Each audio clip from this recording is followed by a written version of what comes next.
নমস্কাৰ বন্ধু বান্ধৱীসকল, মই এই আজি বিহু বজাৰত উপস্থিত আছোঁ বোলে। আৰু বিহু বজাৰত কাক লগ পাইছোঁ দেখিছেনে? এইজন আমাৰ পেহা, বৰ জমনি জমনি কিবা ডাইলগ কেইটামান দিব জানে। কি ক'ব পেহা?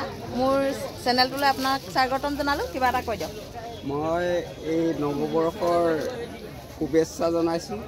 এই নৱবৰ্ষৰ লগতে যাতে গোটেই অসমবাসী ৰাইজে এই নৱবৰ্ষটি সুমংগলে দিনবোৰ অতিবাহিত কৰে, তাৰ বাবে মই সমূহ অসমবাসী ৰাইজলৈ ভগৱানৰ ওচৰত প্ৰাৰ্থনা জনাইছোঁ, ভালে কুশলে থাকিবই। ধন্যবাদ, পেহাই বৰ ধুনীয়াকৈ ক'লে।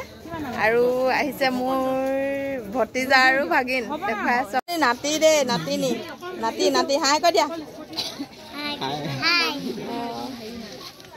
আৰু এজনী ভতিজা পুৰা বিহু বজাৰ কৰিছে।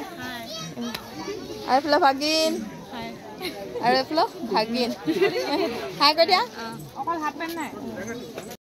পেহাৰ পিছে জমনি নকলে দেই, জমনি ক'বলৈ অলপমান বেয়া পালে। আৰু বিহু যিহেতু আহি আছে, সুন্দৰকৈ বিহু শুভেচ্ছা সকলোলৈকে জনালে। আৰু মোৰ তৰফৰ পৰাও আপোনালোক অসমবাসী সকলোলৈকে বিহুৰ শুভেচ্ছা জনালোঁ, আৰু সকলোৰে মংগল হওক তাৰে কামনা কৰিলোঁ। আমাৰ বিহু বুলিলে যিহেতু সকলোৰে উখল মাখল, যিমানেই যি পৰিস্থিতি নহওক বিহুটো আমি মানিবই লাগিব।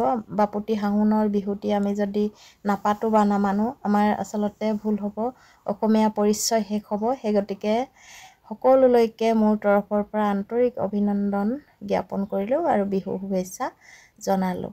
আৰু এই কণমানি কেইজনী বিহু বজাৰ কৰিবলৈ আহিছিল, আৰু লগ পালেও তেওঁলোককো বিহু শুভেচ্ছাৰে সৰু সুৰাকৈ কিবা এটি দিব পাৰিলে ল'ৰা ছোৱালীৰ মন নিশ্চয় ভাল লাগে। আৰু বহাগৰ বিহু বুলিলে আচলতে সকলোৱে কিবা এটা আশা কৰে, নহয় জানো? ধন্যবাদ।